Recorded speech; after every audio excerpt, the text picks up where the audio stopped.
Well, hello again. Welcome again to another episode of Down to Earth but Heavenly Minded. I'm your host, Irv Rish, and today we're going to be continuing on where we left off in the last podcast, the last episode. And we were looking at where Abram was interceding for Sodom and because of Lot, his nephew, being there. But we see in our next chapter there were not 10 righteous, so God is going to destroy Sodom and Gomorrah. And as we look at this chapter, I just want you to take note of one thing as we start. And God will rescue Lot. He takes him out of the city. But this time there's only 2 angels, not 3. So I don't believe the Lord himself went there, but I believe that he sent his 2 messengers, his 2 angels, ahead of him to Sodom and rescues Lot. Excuse me. So let's just read this chapter and we'll see this. Now the 2 angels came to Sodom in the evening, and Lot was sitting at the gate of Sodom. When Lot saw them, now first of all, why was Lot sitting at the gate? Well, that was a job that was given to certain people that were higher up in government. And I believe that Lot had got affiliated with the governmental issues of Sodom, and he was way too deep in this culture. So with that said, let's just continue reading. When Lot saw them, he rose to meet them and bowed himself with his face to the earth and said, "My Lord, please turn aside to your servant's house and spend the night and wash your feet, that you may rise up early in the morning and go on your way." See, Lot didn't even know the judgment was coming yet.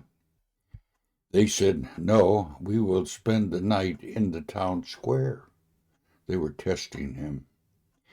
But he pressed them strongly, so that they turned aside to him and entered his house. And he made them a feast of baked unleavened bread. They ate. But before they lay down, the men of the city, the men of Sodom, and both young and old, all the people, to the last man, surrounded the house. Wow, the whole town came out. And they called to Lot, "Where are the men who came to you tonight? Bring them out to us so we may know them." Remember back in Genesis when I talked about the word know, that it was an intimate word? Adam knew Eve, that she could see. Excuse me. Well, Lot, in this episode, knows exactly what they mean. They mean they want to have sexual relationships with them. And Lot went out to meet to the men at the entrance and shut the door after him and said, "I beg you, my brothers," he calls them brothers, "do not act so wickedly. Behold, I have 2 daughters who have not known any man. Let him bring them out to you, and do to them as you pleased." Well, I just cringe when I think about somebody offering their virgin daughters to this mob that's out that wants sex. But they don't want this. They don't want a woman. They want a man. They are all depraved. "Only do nothing to these men," he says, "for they have come under my shelter of my roof." But they said, "Stand back." And they said, "This fellow came to sojourn as he had become the judge." Has he become a judge? In other words, is he asserting some authority over us? "Now we will deal worse with you than with them. Then they pressed hard against the man Lot, and drew near to break the door down. But the men reached out their hands and brought Lot into the house with them and shut the door. They saved Lot, and they struck with blindness the men who were at the entrance of the house, both small and great, so that they wore themselves out, groping for the door. Then the man said to Lot, have you anyone else here, son-in-laws, sons, daughters, or anyone you have in the city? Bring them out of this place, for we are about to destroy this place because of the outcry against its people has become great before the Lord, and the Lord has sent us to destroy it. So Lot went out and said to his son-in-laws, who were to marry his daughters, up, get out from this place, for the Lord is about to destroy the city. But he seemed to his son-in-laws as jesting. They thought he was only kidding around, but he was serious.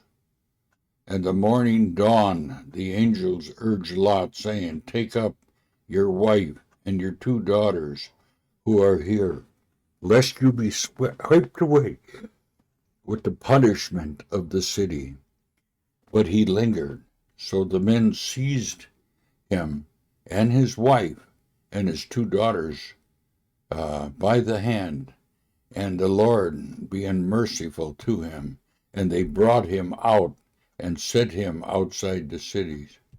Well, they had to force him out. This is, not very well-being of a man who is a man of God. But they forced him out of this wicked place.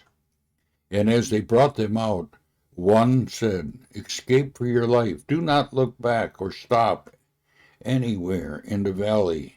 Escape to the hills, lest you be swept away. And Lot said to him, oh, no, my lord, behold, your servant has found favor in your sight, and you have shown me great kindness in saving my life, but I cannot escape to the hills, lest this disaster overtake me and I die. Behold, this city is near enough to flee to, and it is a little one. Let me escape there. Is it not a little one? And my life will be saved.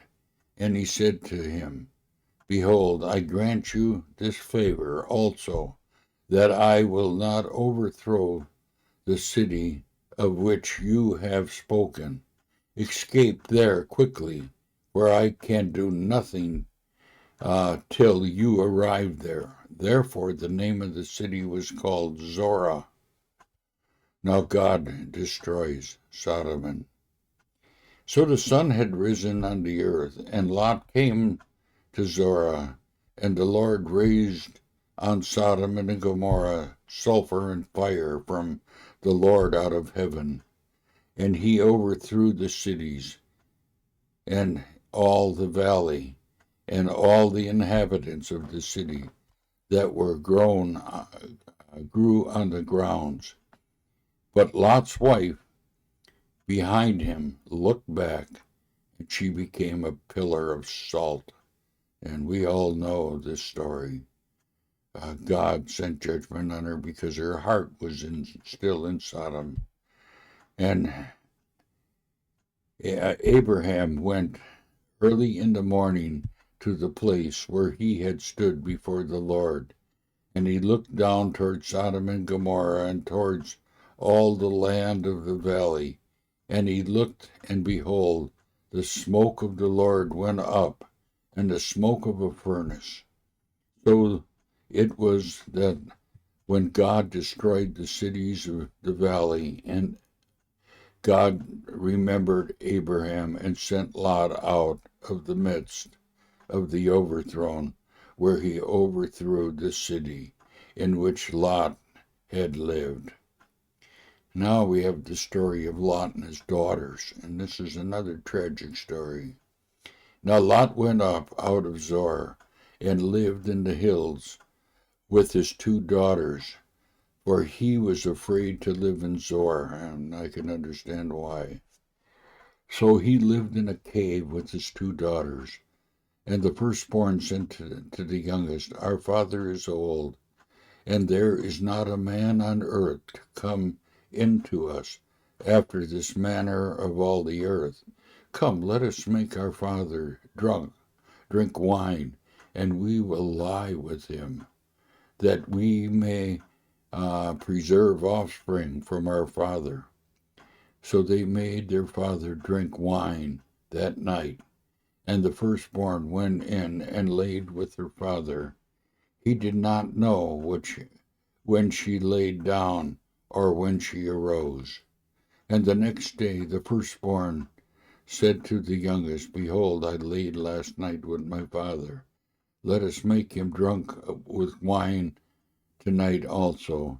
Then you go in and lie with him, that we may preserve offspring from our father. So they made their father drink wine that night also. And the younger arose and laid with him. He did not know when she lied down or when she arose. Thus both the daughters of Lot became pregnant by their father. The firstborn bore a son and called his name Moab. He is the father of the Moabites to this day. And the younger also bore a son and called his name Ben-Ammi. He is the father of the Ammonites to this day. And I just want to mention that these 2 offspring of these 2 girls turned out to be enemies of God's people, Israel, at that time, the earthly people.